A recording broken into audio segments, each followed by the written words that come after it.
Well, the flowers are getting the chance to bloom this morning with that little bit of rain that we had overnight, but we are going to take you, to the sights and sounds there. We're going to show you this festival that is happening a little bit later today. So you see they're literally firing up those hot air balloons and getting ready for us at 6:15 when we check in with our Marina Silva. But in the meantime, we're going to get you ready for your day. Glad you're up with us here on 13 Sunrise. It is 6 o'clock. It is Thursday, and some of you are waking up to some wet grass and some wet pavement this morning. But nothing major, right? No, not at all. Certainly won't get in the way of those hot air balloons this morning. So glad about that. But welcome in here this morning. A little wet, as you mentioned, out there on the roads, but this is kind of moving out and really not going to interrupt the day too much. No, heavy rain is done. Now we still have a couple spotty sprinkles, mainly south of Indianapolis, so we'll watch those. But they'll probably get the balloons up here soon. They've been able to put them up just yet. Okay. Because if any water droplets did get on them, I learned this at the balloon festival earlier. If the water's on them and they heat them up, it can boil on the outside and actually ruin the balloon. So they're being safe out there, but that's why the balloon's not attached yet. Great idea to wait. So it'll be all right. They'll be able to get up here shortly. Yeah, so okay, that'll be some good news. They just had to wait a second. That would turn into a terrifying morning instead of something to see. Yes. All right. It's going to be great, though. It is going to be a good day. It is turning cooler out there this morning with those northwest winds. Indianapolis, we are now done with the 60s. We have officially dropped to 59. Clouds are low. We're down to 59 in Connorsville, 58. Good morning in Morse, and then 60 degrees, still holding barely in Crawfordsville. Crawfordsville, we had the highest rainfall total in central Indiana, just over an inch. Here in about 10 minutes, I'm going to show you some more of those rainfall totals. But first, I want to show you what it looks like in downtown Indianapolis. Clouds are low. There's still a couple spotty sprinkles. The majority of any leftover sprinkles will be south of Indianapolis. You can see them popping up here on Live Doppler 13. We also have a lot of ground clutter where the radar beam bends after this cooler air is coming in, kind of hitting on some of the windmills and different buildings. Also highlighting a lot of the birds, estimated by Birdcast, which is a group there from Cornell University and University of Massachusetts.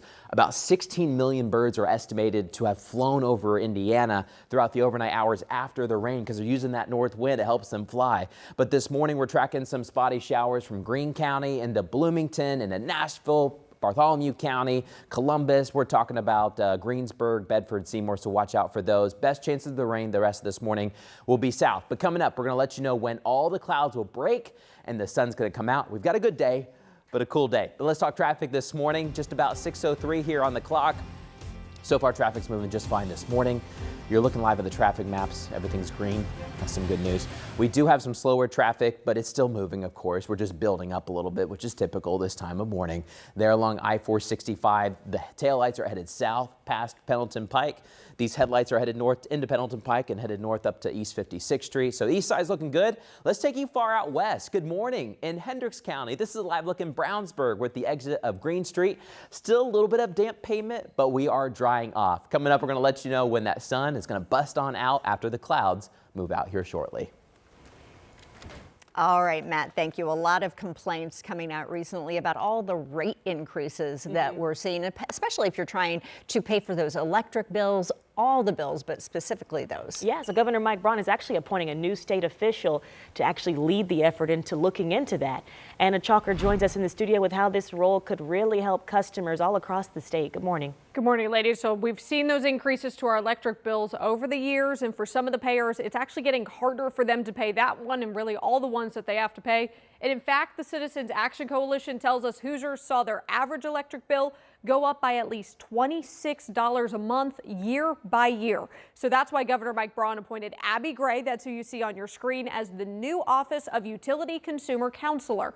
Her office will advocate for payers while evaluating utilities, profits, and other cost-saving measures. And we've talked on the rate increases in central Indiana specifically, but the CAC says this is a statewide issue with the biggest jump within the last 20 years. The organization says they hope with this new state office, that crew will take the time to look into the problem.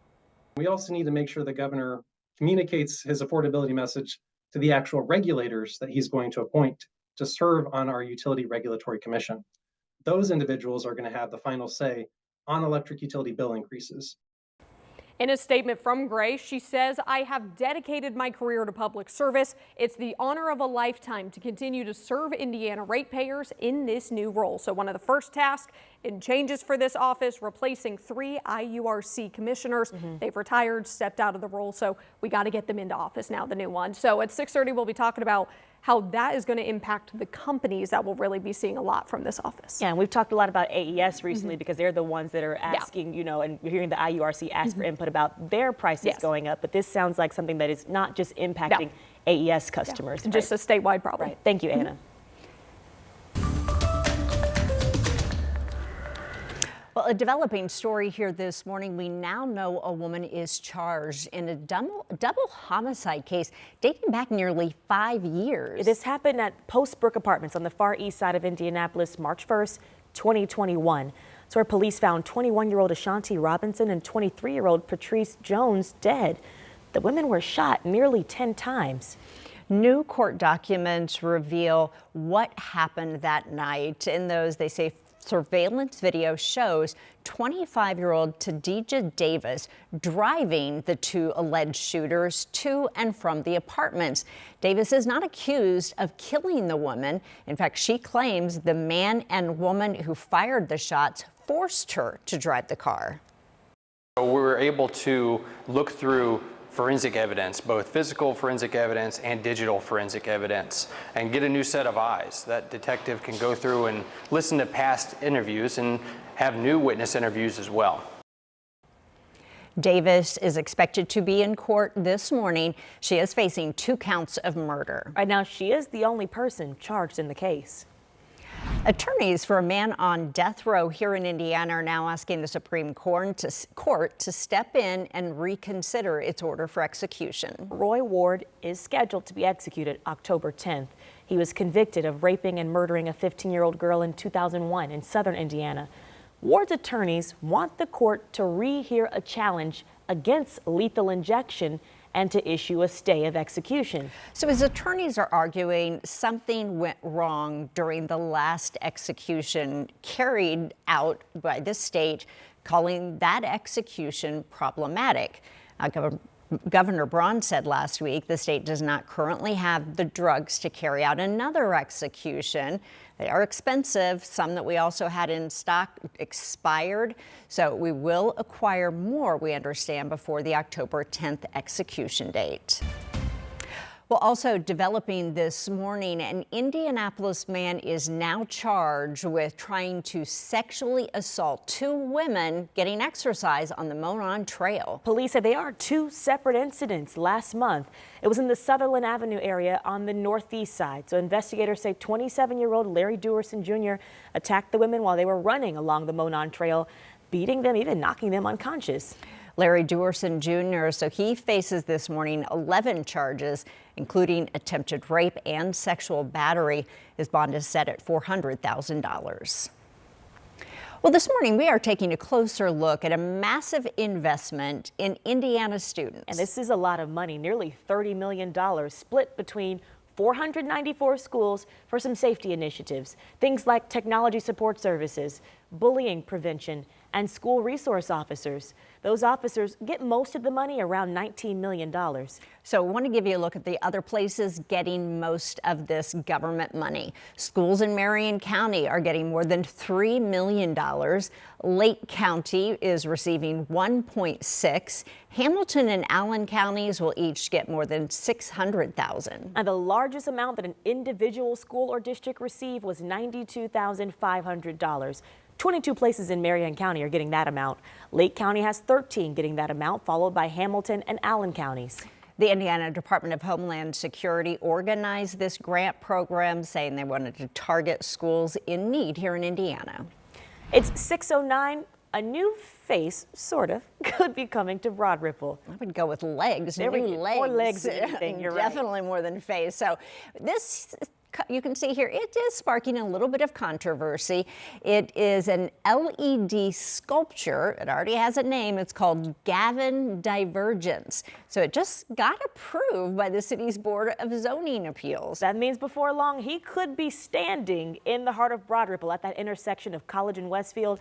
But in all likelihood, you'll be able to see him from much farther away because he is going to be 30 feet tall. An Indiana-born artist is building that sculpture from metal and recycled steel. He says it is really paying tribute to the vibrant and dynamic area that Broad Ripple is. The people in that area, though, kind of have mixed feelings about Mr. Gavin moving in. I love that people are investing in Broad Ripple and that they're willing to invest their money in our community. It'll be nice to have it lit up and be a destination where people will come and say, oh, look at that. I think a different spot could be better just because I do consider this area kind of like a pretty big intersection in Broad Ripple. So something that large and distracting might be kind of unusual. All right, so those behind Gavin Divergent say the next step is getting permits from the city. So once that happens, they say the install will begin. Coming up, we're at Conner Prairie for Indiana's largest hot air balloon festival. I'm going to show you what you're going to see later in the hour. Love that. Thank you, Marina. Well, hey, happening in the nation's capital today, RFK Jr. set to testify in Congress later today as calls for his resignation are growing this morning. I'll tell you why health organizations say that they want him out.